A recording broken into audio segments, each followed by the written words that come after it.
فرمایا وَإِذَا سَأَلَكَ عِبَادِي أَنِّي فَإِنِّي قَرِيب، محبوب جب میرے بندے آپ کی بارگاہ میں آ کے میرے بارے میں پوچھے نا تو ان سے کہہ دینا میں ان کے قریب ہی ہوں، قریب ہی ہوں۔ دلیل کیا ہے؟ یہ جب بھی مجھ سے دعا مانگیں گے میں ان کی دعاؤں کو قبول فرماؤں گا، میں ان کے قریب ہوں، میں ان کے قریب ہوں۔ یہ جب بھی دعا مانگیں گے نا میں قبول کروں گا، میں ان کے قریب ہوں۔ اللہ تبارک و تعالیٰ کے بندے اللہ سے محبت کرتے، رب کی بارگاہ میں جھکتے، اس کو اپنے دکھ سناتے، اس کے پیارے محبوب صلی اللہ تعالیٰ علیہ وسلم کا وسیلہ لے کے اس کے حضور حاضر ہو جاتے، پیشانیاں سجدوں سے روشن ہوتی۔ ہم نہ ہر چیز کے لیے وقت نکالتے ہیں، ہر چیز کے لیے، لیکن عبادت کے لیے وقت نہیں نکالتے۔ ہر شے آباد ہے، ہر شے، ہماری فیس بک بھی آباد ہے، واٹس ایپ بھی آباد ہے، ہمارے ٹویٹر بھی آباد ہیں، ہماری ہر چیز آباد ہے۔ سب سے کم آباد ہمارا مصلی رہ گیا ہے، سب سے کم۔ وہ لوگ اب ڈھونڈنے سے ملتے ہیں جن کی بغل میں مصلی ہوتا تھا۔ میرے بھائی آپ کتنا کو دنیا کے پیچھے بھاگو گے تھکا دے گی، کتنا دولت کے پیچھے بھاگو گے تھکا دے گی۔ آپ جب اپنی زندگی میں جمع تفریق کرو گے نا تو مرتے وقت احساس ہوگا کہ سارا کچھ تو لوگوں کے لیے کیا، اپنے لیے تو کر ہی کچھ نہیں سکے۔ اور ہم عبادت کے معاملے میں بہانے بازی بھی کرتے ہیں۔ ہم کہتے ہیں اوہو رزق کمانا بھی تو عبادت ہی ہے نا، میں حلال روزی کے لیے جا رہا ہوں، یہ بھی تو عبادت ہے نا۔ میری طرح کے لوگ کہہ دیتے ہیں کہ میں سویرے اٹھ کے مدرسے میں کچھ اسباق دیکھتا ہوں تو یہ بھی تو عبادت ہے، میں بیان کرنے کے لیے مطالعہ کرتا ہوں تو یہ بھی تو عبادت ہے نا، اتنے لمبے سفر کر کے ملک میں دنیا میں گھومتا ہوں تو یہ بھی تو میں عبادت ہی کر رہا ہوں۔ اب اسپیشل نفلوں کے لیے وقت کس طرح نکلے، اسپیشل کر کے تسبیح میں کیسے چلاؤں، میں سارا کچھ ہم بہانے بنا لیتے ہیں نا۔ میرا سوال یہ ہے کہ یہ ساری باتیں صحابہ کو، نبی کریم کو، دیگر لوگوں کو بھی تو پتہ تھی نا، لیکن آپ غور تو کریں 23 سال حضور کو وقت ملا، مختصر وقت ظاہراً تبلیغ کرنے کے لیے، پوری دنیا میں دین بھی پھیلانا ہے۔ گھر میں 11 ازواج ہے، 4 بیٹیاں ہیں، ان کی اولادیں، سارے کام کاج بھی دیکھنے، لیکن سیدہ طیبہ طاہرہ حضرت عائشہ صدیقہ رضی اللہ تعالیٰ عنہ فرماتی ہیں سارا دن تبلیغ کرتے، ہر غلام کے دکھ سنتے، گھر میں آتے تو اپنے گھر والوں کا خیال کرتے، کام میں ہمارا ہاتھ بٹاتے۔ قربان جاؤں، کہتی ہیں زمانہ سارا سو جاتا لیکن آمنہ کے لال مصلی بچھا لیتے۔ دنیا سو گئی، ساری سب سو گئے، جو خدام تھے، وہ جو غلام تھے وہ سو گئے۔ صحیح مسلم نے لفظ ملیں گے، سیدہ پاک فرماتی ہیں او میرے نبی کے غلاموں، میں نے یہ رنگ بھی دیکھا ہے کہ حضور نے اتنا کھڑے رہے، اتنا قیام کیا، اتنا قیام کیا کہ مقدس پیروں میں ورم آ گئے، سوج گئے پیر۔ اتنے بڑے دل پہ ہاتھ رکھ کے نہیں بتا سکتا کہ میرے کبھی نماز میں پیر سوج گئے، کوئی نہیں بتا سکتا۔ بچوں کی روٹی کماتے تھک گئے بات الگ ہے، ہم سیر کرنے گئے تو تھک گئے بات الگ ہے، لیکن عبادت میں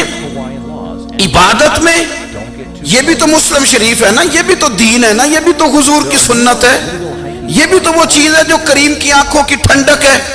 سیدہ فرماتی ہیں پیروں میں ورم آ گئے، اور ساری رات ہی حضور نے نماز پڑھی اور ایک ہی آیت بار بار دہرائی۔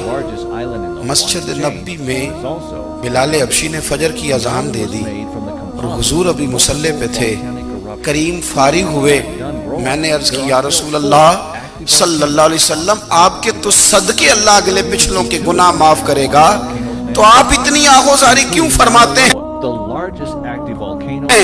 آپ تو شفیع ہیں، آپ تو انبیاء کے امام ہیں۔ حضور نے فرمایا عائشہ تم نے گنوایا ہے نا میرے اللہ کی مجھ پر کتنی رحمت ہے، افلا اکون عبدا شکورا، فرمایا اگر اس نے اتنی نعمتیں دی ہیں تو کیا میں اس کا شکر گزار بندہ نہ بنوں، میں شکر گزار بندہ نہ بنوں اس کا؟ پھر اگر اتنی نعمتیں اس نے دی ہیں، مجھے اتنا نوازا ہے، تو پھر میں اس کے سامنے سجدے نہ کروں؟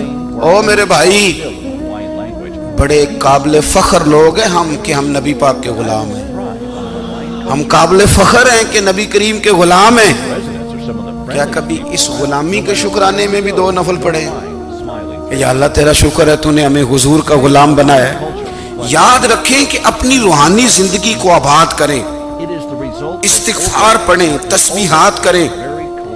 حضرت عبداللہ ابن عمر رضی اللہ تعالیٰ عنہ حضرت عمر کے صاحبزادے ہیں، مکہ مکرمہ میں ان کی قبر ہے۔ میں نے جب انہیں پڑھا تو مجھے ان سے بڑا پیار ہو گیا، لیکن آپ کو پتہ ہے وہاں جا کے کسی شخص کا مزار تلاش کرنا یا پوچھنا ایک مشکل کام ہوتا ہے۔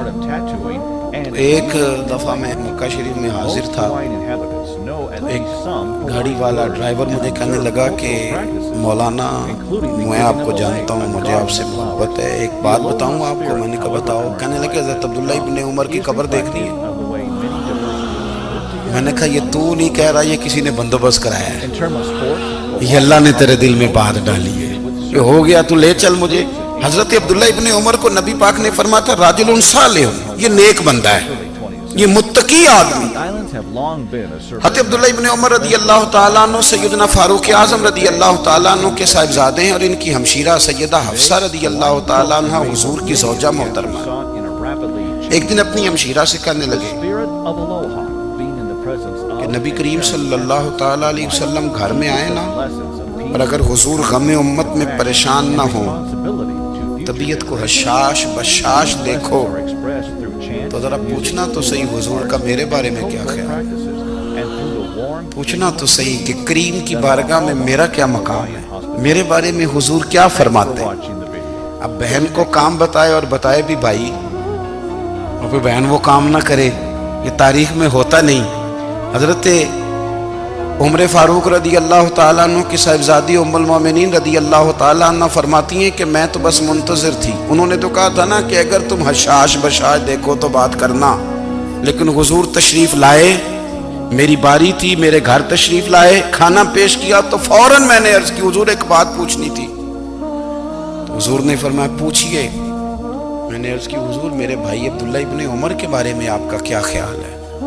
نوجوانوں میری بات پہ غور کرنا، میرے بھائی کے بارے میں آپ کا کیا خیال ہے؟